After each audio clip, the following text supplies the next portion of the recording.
tobati tadharu bi sama niyati asya'a. Al-awwalu ayyakhafa bi amri lisani wa yamna'uhu min al-kithbi wal ghibati wa hudul kalam wa yaj'aluhu mashghulan bi dzikrillah wa tilawatil Qur'an. Al-sani ayyakhafa bi amri batni wa la yadkhulu batnah ila halalan walau qalilan. Al-thalithu ayyakhafa bi amri basari wa la yanzur ila haram wa la ila dunya bi ayyi rubbah wa ila ma yakuna ala wajhil ibrah. Ini masih menjelaskan tentang taubat, yang mana taubat itu fondasi kita untuk bisa muncul ke Allah Subhanahu wa ta'ala. Fondasinya taubat yang kemarin disebutkan perumpamanya adalah bumi. Kita membangun perlu ada bumi tanah. Setelah kita berusul perlu ada taubat. Dan semuanya sudah disebutkan tentang fungsi-fungsi taubat. Nah, lalu kalau kita ditanya, adakah ciri taubat kita diterima atau tidak? Nah, di sini malam ini disebutkan ciri taubatnya diterima atau tidaknya taubat kita. Nah, taubat itu sendiri itu dalam perumpamaan ini adalah bagaikan bumi. Kalau sholat itu bagaikan toharoh. Kalau sholat itu bagaikan sesuci. Kita tidak mungkin sholat tanpa kita punya hadas. Kita pun tidak bisa kehadiran Allah, hadir ke Allah tanpa kita dulu sholat taharah berupa taubat. Kita pengen dekat dengan Nabi, kita pengen dekat sama Allah, tidak bakalan kalau tanpa kita itu taharah dulu, yaitu berupa taubat. Nah itu ya toharohnya lah jelas. Habis kita toharoh baru kita start menuju apa yang kita tuju. Nah di sini menjelaskan tentang diterima taubatnya kita itu bisa diindikasikan dengan 8 hal. Pertama, indikasi taubat kita diterima ayyakhafa fi amri lisani. Itu masalah lidah kita. Kita takut akan lidah kita. Maka jangan sampai lidah itu, artinya lidah itu berucap sesuatu yang dilarang oleh agama. Pertama kebohongan, ghibah, dan kata-kata yang tidak ada arti, tidak ada guna. Kalau kita masih keluar kata yang tidak ada nilai dunia akhirat, ya udah, berarti tobat kita masih kurang gitu. Masih kurang diterima. Kok masih suka ngobrol yang tidak ada guna gitu. Apalagi sampai ghibah, apalagi sampai bohong, apalagi sampai menghasut, apalagi ya udah itu. Tobat jadinya tobat diterima, lidahnya dia sangat hati-hati sekali dalam berkata apa, kalau berucap apakah ada nilai pahala atau tidak. Tidak ada nilai pahala walaupun tidak ada dosa, dia akan enggan untuk mengeluarkan kata-kata itu. Yang pertama. Maka apa? Kalau orang tobat itu lisannya dipakai apa? Masyghulan bi dzikrillah wa tilawatil Qur'an. Selalu disibukkan untuk zikir ke Allah dan baca Quran. Tahu sholawat, itu sholawat sama sholawat terus kemana-mana itu. Atau la ilaha illallah, la ilaha illallah, atau baca Quran. Itu cirinya. Yang pertama. Yang kedua, dia takut akan masalah perutnya. Maka tidak pernah dia masukkan ke dalam perutnya kecuali sesuatu yang halal. Sesuatu yang halal. Yang haram enggak. Nah, walaupun gimana nikmatnya, walaupun gimana apanya, udah aja. Kalau orang udah tobat itu udah antipati terhadap hal-hal yang masuk ke perutnya berupa hal-hal yang haram. Itu masalah perut, perhatikan. Terus yang ketiga, dia mengkhawatirkan tentang masalah penglihatannya. Artinya dia tidak pernah matanya tertuju kepada hal yang haram dan juga kepada dunia, tapi bi'aini rubah. Bi'ainir rubah. Artinya apa? Ada orang umpamanya punya rumah seperti gedong apa, boleh melihat mah, tapi tidak ada kecintaan gitu. Umpamanya ada orang yang jualannya laris umpamanya gitu. Ya cuma sekedar melihat tapi tidak ada keinginan. Dengan hal-hal seperti itu kenapa laris? Ya cuma ya lihat aja tapi tidak ada bi'ainir robah. Kalau lihat ya memang mata itu kadang-kadang tidak bisa terkontrol. Ya boleh lihat dunia tapi jangan sampai ada robah, kecintaan gitu.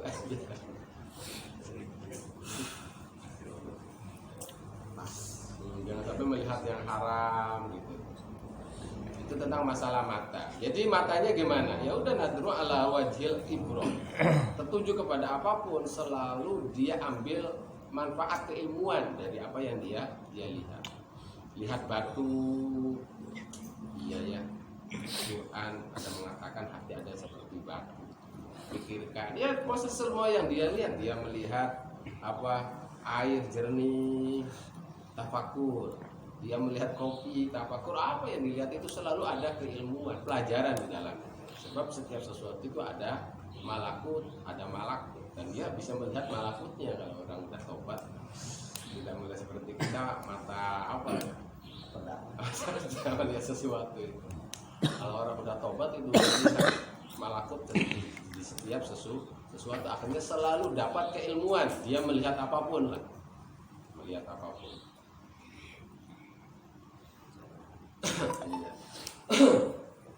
Yang keempat, dia menakuti tentang masalah tangannya, maka dia tidak ulurkan tangannya kepada hal-hal yang diharamkan, tapi dia ulurkan tangannya kecuali kepada sesuatu yang di dalamnya ada ketaatan, ada nilai ibadah, ada nilai pahala, itu tangannya. Kelima, dia mentakuti tentang masalah kedua kakinya. Dia tidak melangkah kakinya dalam kemaksiatan terhadap Allah. Dia langkahkan kakinya hanya dalam ketaatan terhadap Allah. Itu ciri-ciri taubat. Yang keenam, dia takuti masalah hatinya. Hatinya. Maka hatinya dia sangat mengkontrol habis tentang masalah hatinya, itu orang yang taubat itu. Habis-habisan dalam dia mengontrol tentang gerak gerak hati itu. Persikan itu dikontrol dengan itu. Fayakhruju minhu al-adawa wa baghdha. Maka hal-hal yang sangat merugikan seperti permusuhan, kebencian, hasud, ujub, takabur dibuang jauh. Kebencian, benci, umpamanya dia di mana pun tidak bakalan benci. Di mana pun tidak bakalan benci. Permusuhan, seperti itu udah. Yang namanya orang yang tobat itu cirinya itu, indikasinya itu sangat mengontrol ketat tentang masalah hatinya. Dia keluarkan penyakit-penyakitnya berupa permusuhan, baghdha, kebencian, hasud terhadap ikhwan. Wa yadkhulu fihi an-nasihah wa syafa'ah wa syafaqah 'alal muslim. Dan selalu di hatinya itu selalu rasa ingin kebaikan terhadap sesama. Dan selalu rasa belas kasihan terhadap semua orang muslim.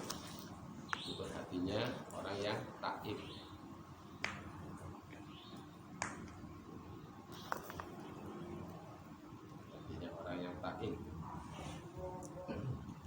Yang ke-7, ayakhafa fi amri sam'i.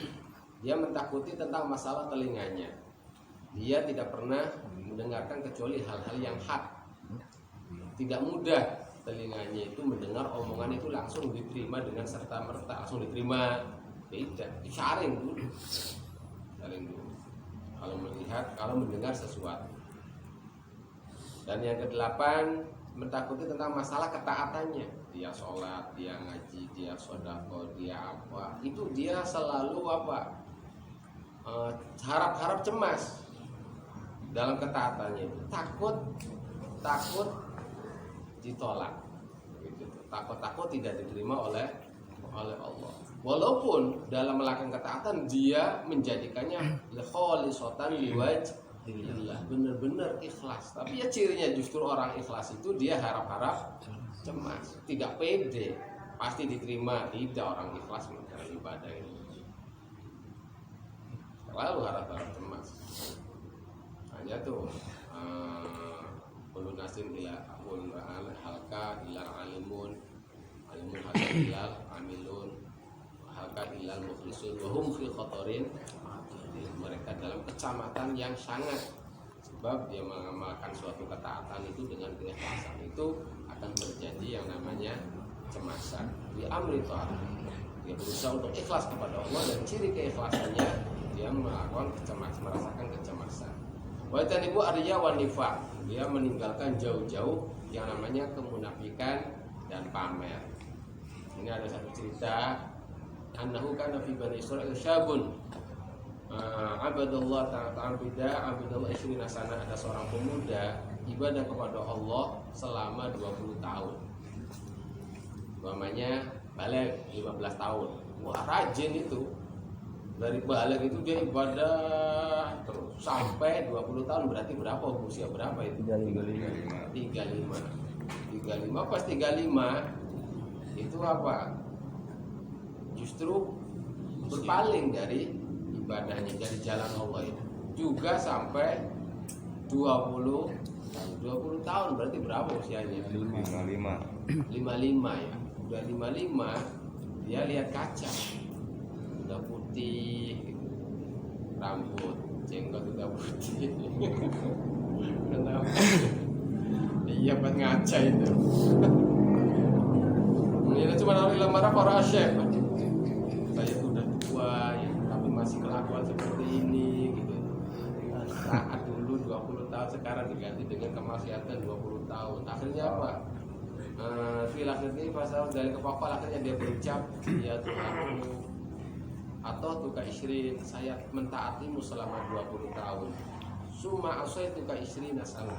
Sehabis saya mentaatimu, sekarang justru sehabis ketaatan itu dilanjutkan dengan berani maksiat kepada kau juga selama 20 tahun. Lalu andai kata saya balik lagi, apakah diterima saya? Dia itu sambil ngaca itu lihat gitu, akhirnya bergumam lah seperti itu. Itu lalu fasamia qailan yakul wala yara syakhsa. Dia mendengar suara tanpa rupa. Ada jawaban gitu. Dia bergumam seperti itu, ya Allah, saya itu mentaati selama 20 tahun. Ingat waktu rajinnya ngaji, rajinnya sholat, rajinnya di musola, ingat cuma 20 tahun. Terus sekarang maksiat 20 tahun, ingat masa-masa. Ya Allah, misalnya saya balik lagi semasa muda, yaitu usia 25 itu diterima enggak? Lalu ada suara tanpa rupa dengan mengatakan ahbabtana wa ahbabnaka wa taraktana fa taraknaka wa asaitana fa amhalnaka wa in rajata ilaina qabbalnaka. Ahbabnaka fa ahbabnak wa taraknaka fa taraknak wa asainaka fa amhalnak wa idza rajata ilaika qabbalnak. Artinya engkau waktu masih usia 15 sampai 35 engkau mencintaiku, saya pun mencintaimu. Dan habis 25, 35 terus ke sana sampai engkau meninggalkanku, saya pun meninggalkan kamu. Bermaksiat itu. Wa syaitana lah, dan kamu bermaksiat kepadaku, saya terus kamu itu ditangguhkan, tidak langsung kena adab, kena apa, tidak dimatikan. Paham halnya. Wa inurjata, tapi kalau kamu benar mau balik lagi kepadaku, qabbalna, saya akan terima. Akhirnya dia balik lagi dengan